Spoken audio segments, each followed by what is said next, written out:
Chicken tenders.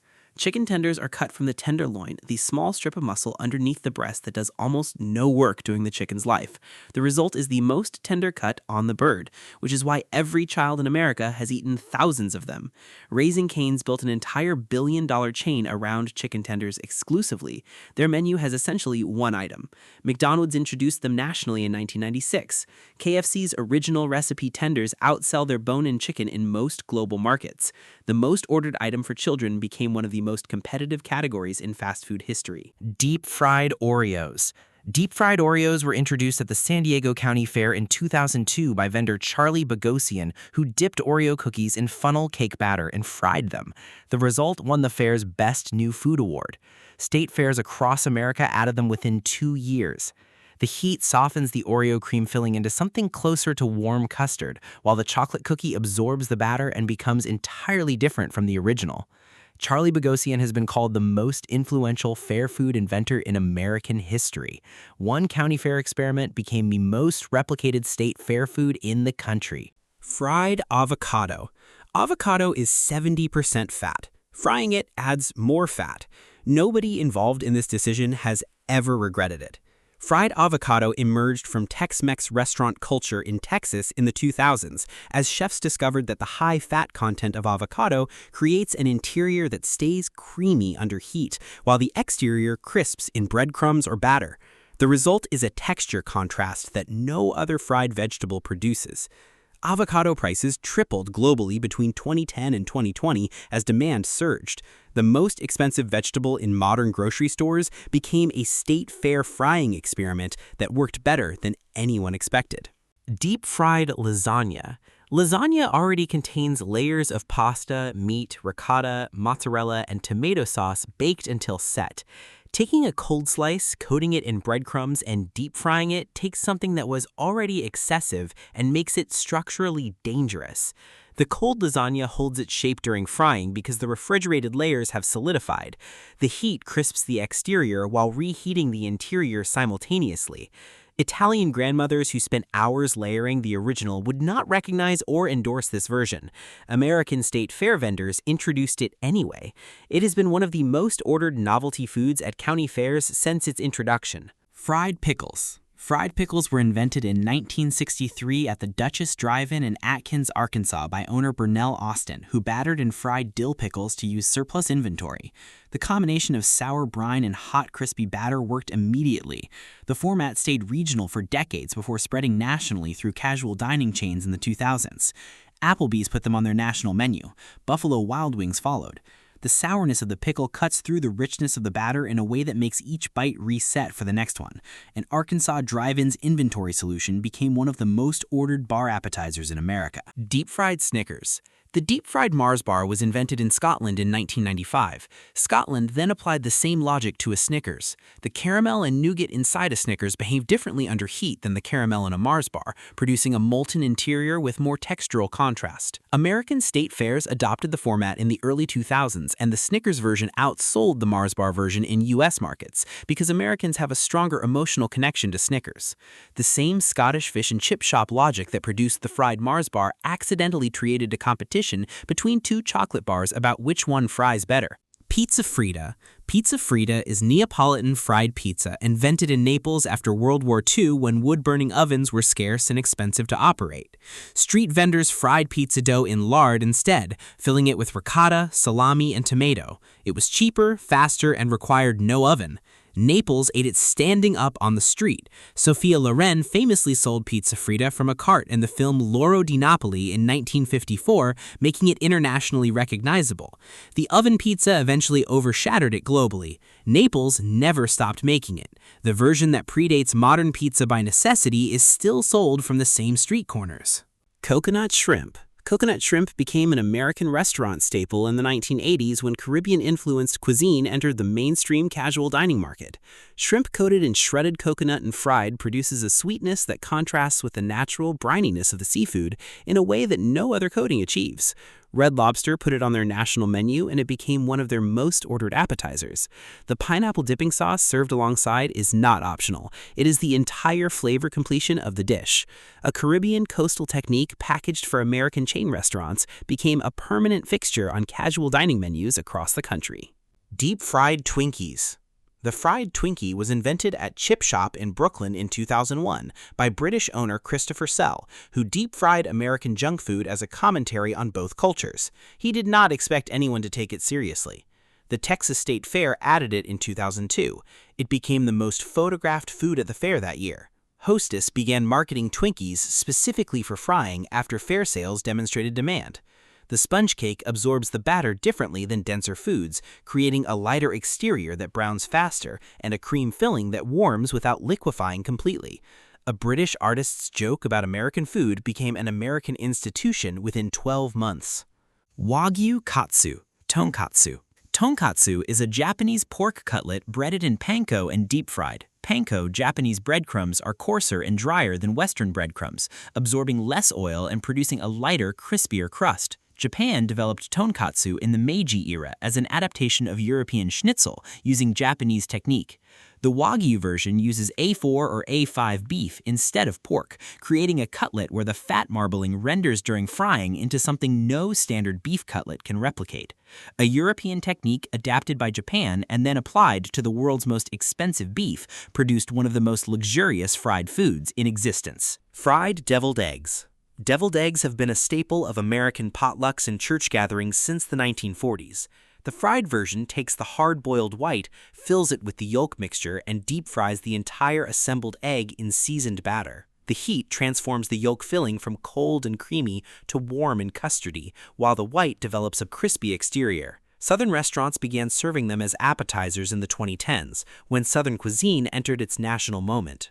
A church potluck staple that required no cooking skill became a restaurant dish that required a fryer.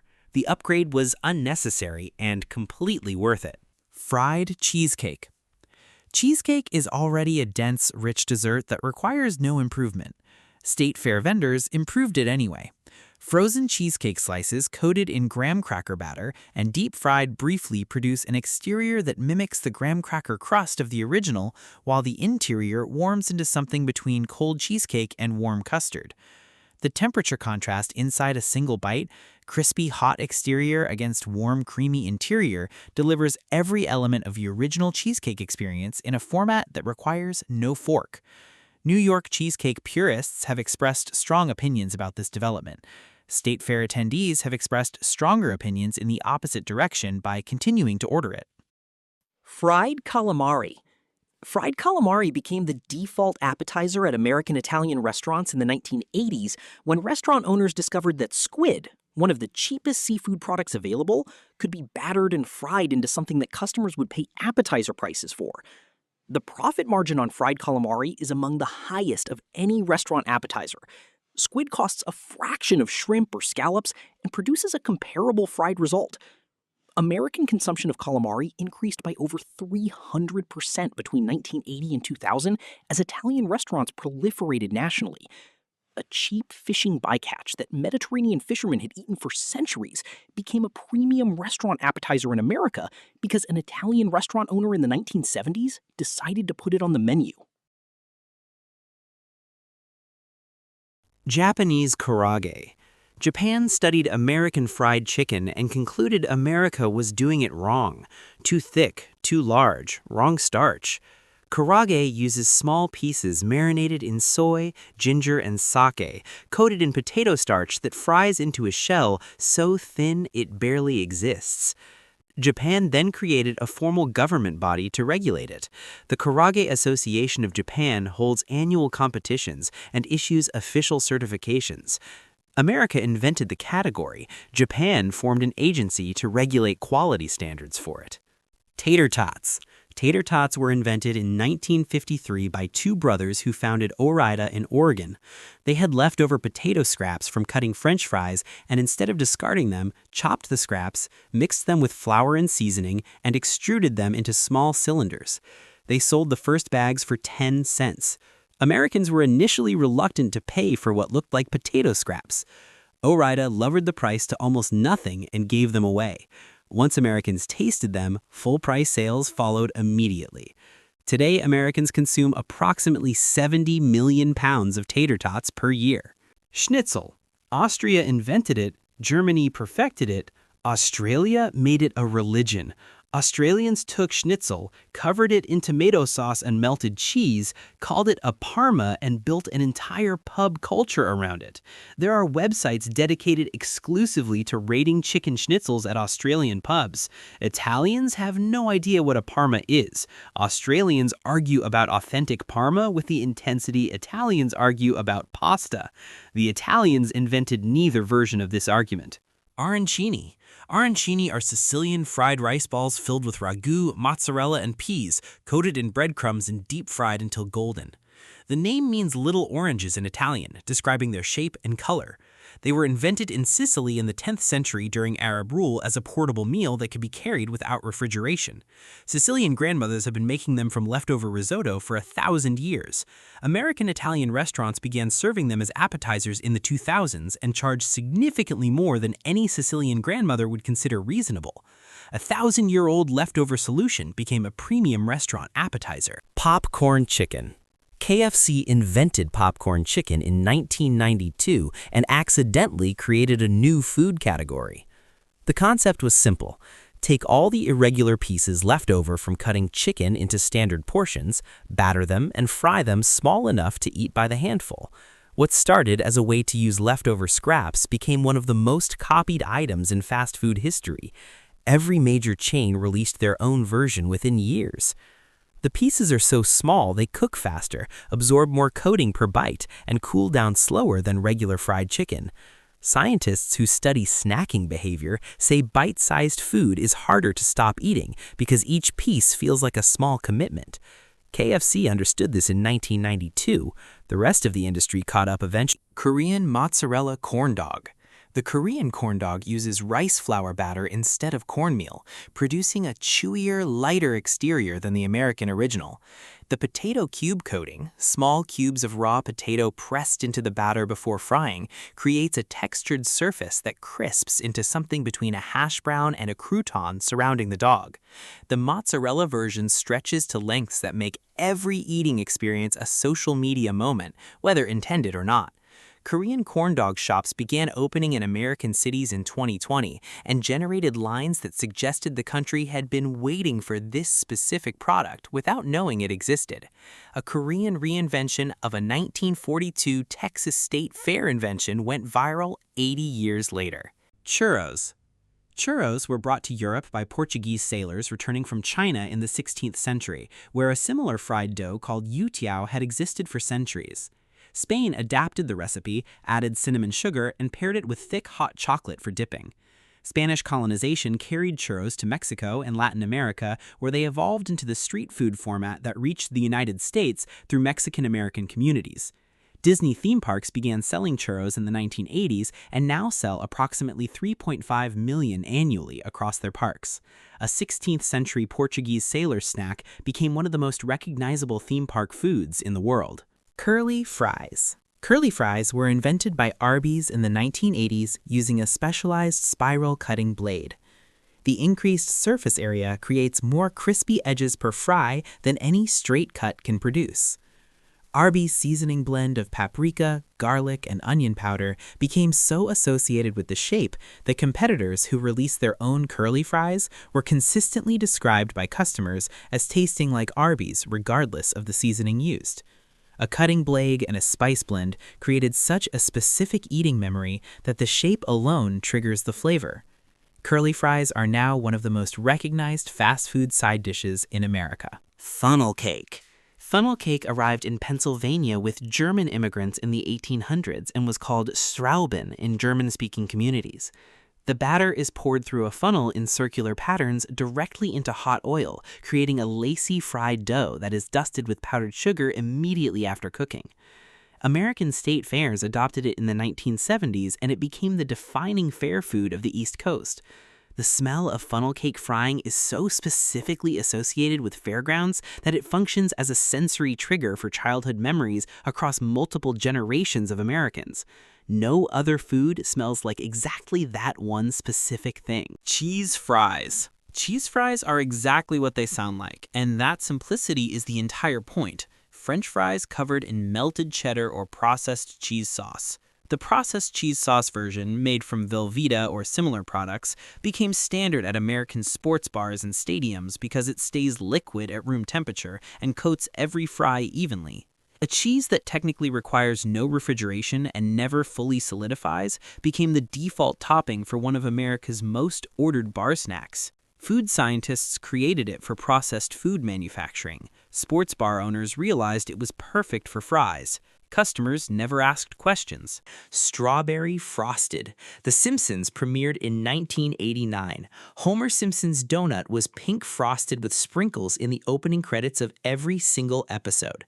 Dunkin' and Krispy Kreme both reported measurable sales increases every time a donut-heavy episode aired.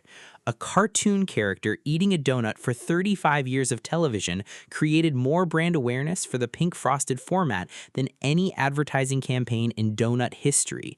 The strawberry frosted donut existed before The Simpsons.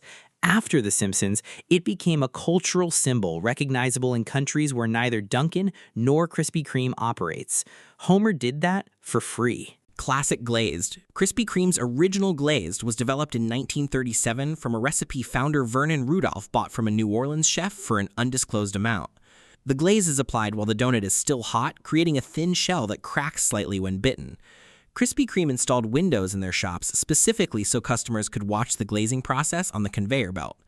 The "Hot Now" sign, lit when fresh donuts are coming off the line, created a Pavlovian response so powerful that drivers have been documented making illegal U-turns when they see it. A red neon sign has been causing traffic violations since 1992. Chicken and waffles. Nobody agrees on where this combination came from. Wells Supper Club in Harlem claims it started there in the 1930s when jazz musicians finishing late-night sets wanted both breakfast and dinner simultaneously. Others trace it to Pennsylvania Dutch cooking centuries earlier. The combination makes no logical sense to anyone who hasn't tried it. Sweet waffle, savory crispy chicken, maple syrup over everything. It works because it shouldn't. Today, chicken and waffles appears on menus from fast food chains to Michelin-starred restaurants. A dish that confused everyone became one of the most imitated comfort foods in America. Chicken Kiev. Chicken Kiev has been the subject of a naming dispute between Russia and Ukraine for over a century. The dish, a chicken breast filled with herbed butter, breaded and fried so the butter remains molten inside, was likely developed in French-influenced Russian restaurants in the early 20th century. Ukraine claims the name based on the city. Russia claims the preparation technique. The dispute became politically significant when restaurants across Europe and America removed Chicken Kiev from menus or renamed it Chicken Kyiv in solidarity with Ukraine following the 2022 Russian invasion. A butter-filled chicken dish became a geopolitical statement overnight. The butter inside has remained unchanged throughout the entire debate.